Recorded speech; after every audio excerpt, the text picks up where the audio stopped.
A guy spends 3 months being the perfect listener, always available, endlessly supportive, never pushing boundaries. He does everything right. Then she starts dating someone who did none of that. And he's standing there asking what the fuck just happened. Here's what nobody wants to say out loud. Being nice isn't the problem. Being nice while secretly keeping score, while hiding your actual desires, while offering friendship as a Trojan horse for romance. That's the problem. Women can feel the difference between genuine kindness and strategic niceness from a mile away. One feels like a gift. The other feels like a contract you never agreed to sign. Niceness used as a strategy to avoid rejection doesn't create attraction. It creates obligation. And obligation is the opposite of desire. You can't negotiate someone into wanting you. You can't earn your way into attraction through accumulated acts of service. And pretending you can is why so many men end up confused, bitter, and stuck in a pattern that never works. This isn't about telling you to be an asshole. It's about understanding why the behavior you think should work actually repels the outcome you want. And once you see the psychology underneath this, you'll understand why women don't fall for nice guys, and more importantly, what actually does create attraction. By the end of this video, you're going to know exactly why kindness without boundaries reads as weakness, why agreeableness without self-respect gets categorized as boring, and what men who actually attract women are doing differently that has nothing to do with being cruel and everything to do with being whole. The hidden transaction. Here's the first reason nice guys fail. They're operating on what psychologist Robert Glover calls a covert contract. This is an unspoken agreement that exists only in one person's head. The nice guy does nice things, offers support, listens to problems, provides emotional labor, and in his mind, there's an implicit exchange. He's building credit. He's earning attraction. He believes enough deposits into the kindness account will eventually convert into romantic interest. But the other person never agreed to this contract. She doesn't know she's supposed to start feeling attraction in exchange for his kindness. She experiences his behavior as friendship, or sometimes, if she's perceptive, as something that feels slightly off, but she can't name why. And when the nice guy finally makes his move, reveals that all of this had a romantic motive, it doesn't feel like a pleasant surprise. It feels like a betrayal. Because the entire foundation was built on a lie. He wasn't being kind because he's kind. He was being kind because he wanted something. Real scenario. A guy befriends a woman. Months go by. He's there for every breakup, every bad day, every late-night conversation. Never expresses interest directly. Never makes a move. Just keeps being the supportive friend. Then one day, he confesses his feelings. She's shocked. Not because she didn't know. On some level she probably did. But because now the entire friendship recontextualizes. Every kind thing he did, every time he listened, it wasn't friendship. It was investment. And that realization makes her feel manipulated, even if he didn't consciously mean it that way. Here's what's happening psychologically. Women have been on the receiving end of covert contracts their entire lives. They've learned to recognize when kindness comes with strings attached. And the moment they sense it, attraction dies. Because attraction requires authenticity. It requires someone showing up as who they actually are, wanting what they actually want, not hiding behind a facade of friendship while secretly auditioning for a different role. The average person misses this because they confuse strategy with manipulation. They think, I'm just being smart. I'm building rapport before I make a move. But building rapport is genuine interest in another person. A covert contract is transactional behavior disguised as care. Women can feel the difference in how it lands. One feels light. The other feels like pressure. To catch yourself doing this, notice when you're doing something kind and there's a small voice in your head keeping track. Notice when you feel resentful that your kindness isn't being reciprocated romantically. That resentment is the tell. It means you were operating on a contract the other person never signed. The boundary vacuum. The second reason is the boundary vacuum. This is where someone is so conflict avoidant, so eager to please, so unwilling to stand up for themselves, that they become impossible to respect. And you cannot be attracted to someone you don't respect. Here's the core issue. Niceness without self-respect reads as weakness.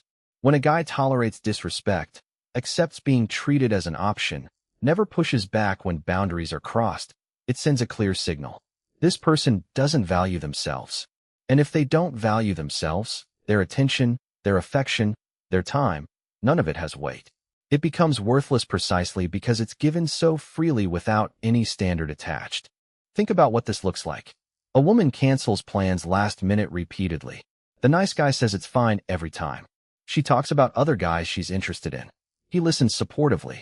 She uses him for emotional support, but makes it clear she's not interested romantically. He stays anyway, hoping proximity will change her mind.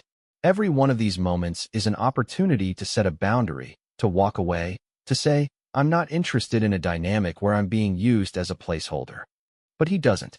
And every time he doesn't, her respect for him drops. Real pattern documented in psychology. People value what they have to work for. When something is given without any requirement, without any standard, without any cost, it gets devalued. This isn't just true in romance. It's true everywhere. The nice guy, by making himself completely available with no boundaries and no expectations, has made himself the lowest value option in her life. Not because he's not valuable, but because he's communicating through his behavior that he doesn't believe he is. Here's a workplace version that clarifies the same dynamic. Someone consistently volunteers for extra work, stays late without being asked, never pushes back on unreasonable requests. They think this will lead to recognition, promotion, respect. Instead, they become the person everyone knows they can dump work on. Their effort gets taken for granted because they've taught people there's no cost to taking advantage of them. Same psychology, different context. Most people miss this because they think setting boundaries or walking away when you're not being treated well is mean or playing games. But it's not. It's basic self-respect. And self-respect is attractive. Lack of it is repellent. When you tolerate being treated poorly, you're not being nice. You're teaching people you're okay with being disrespected.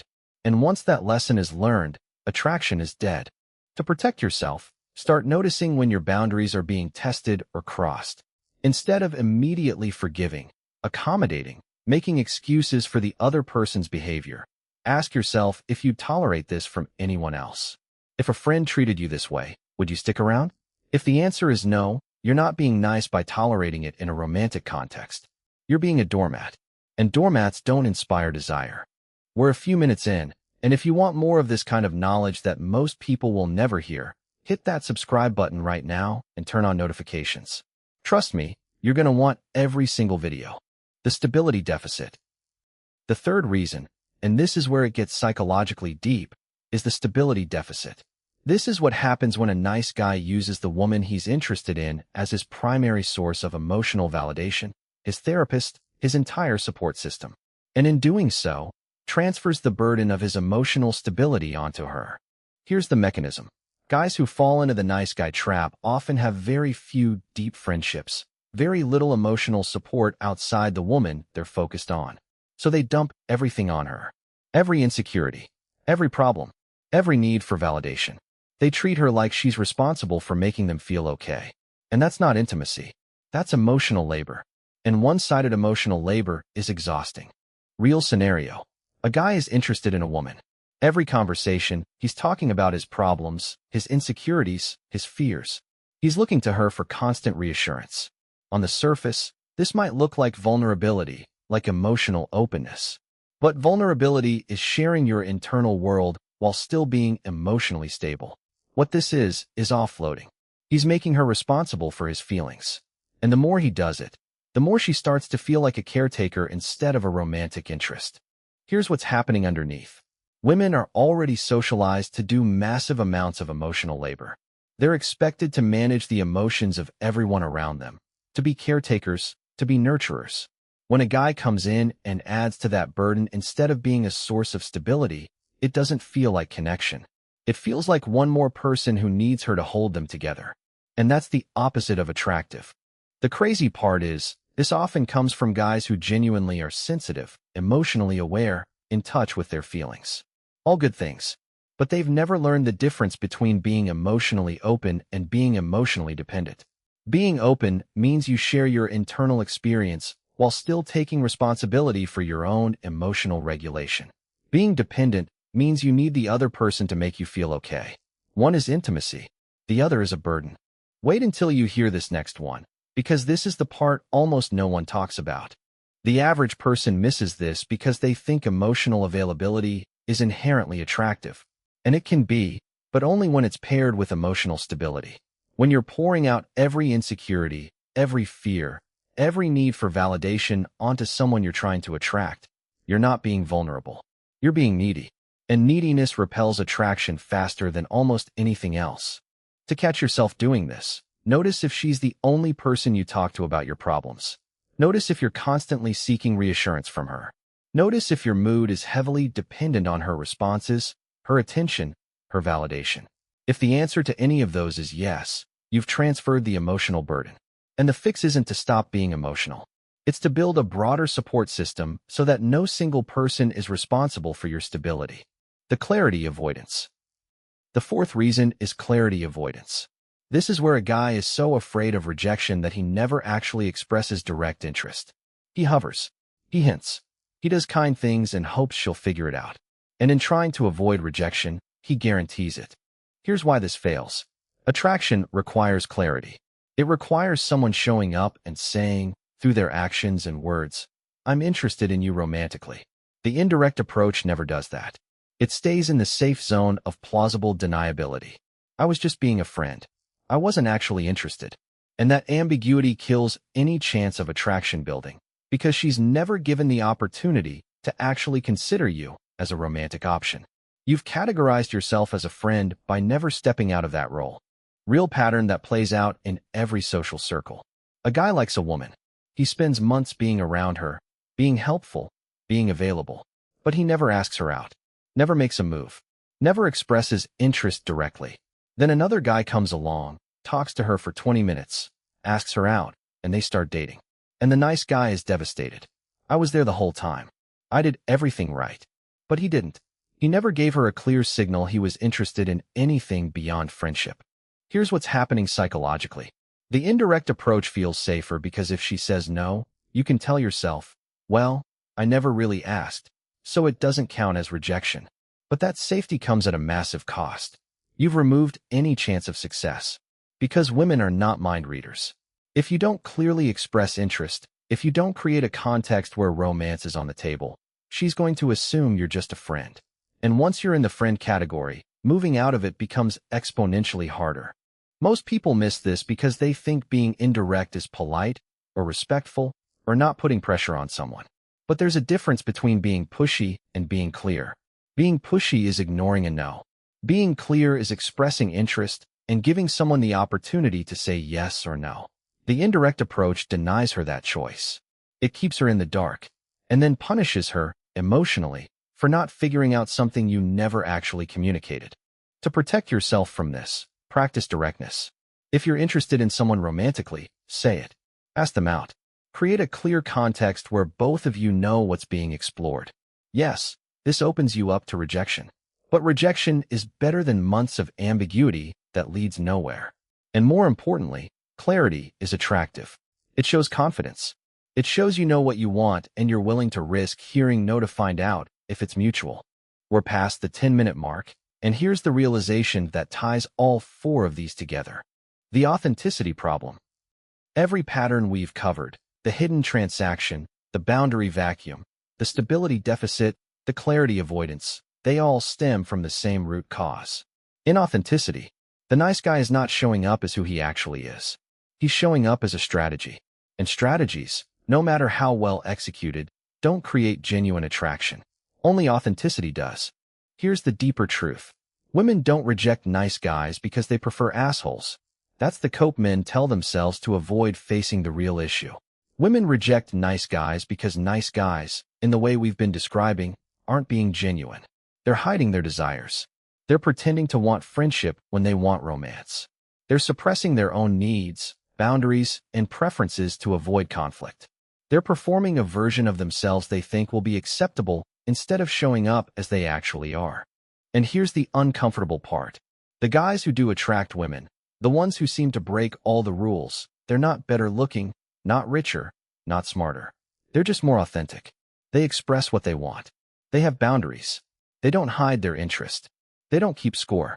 They show up as whole people with lives and desires that exist whether or not any specific woman approves. And that authenticity, that groundedness in self, is what creates attraction. Think about what this means practically. A guy who's genuinely kind, not strategically nice, doesn't keep score. He does kind things because that's who he is, not because he's building credit. A guy who's genuinely confident doesn't need constant validation.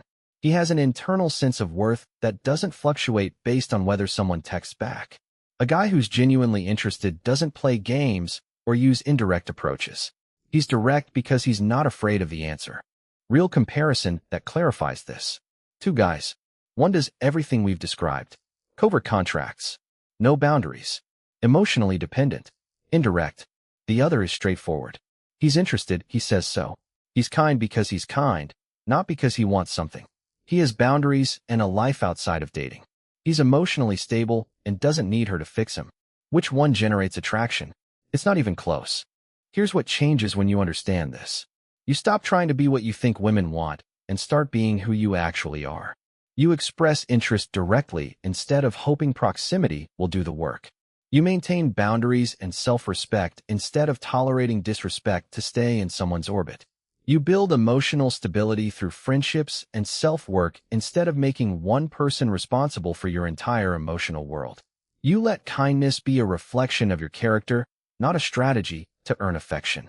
And here's the part that should genuinely shift how you approach dating and relationships. Rejection becomes less terrifying when you're being authentic. Because if someone rejects the real you, that's just incompatibility. It's not a referendum on your worth.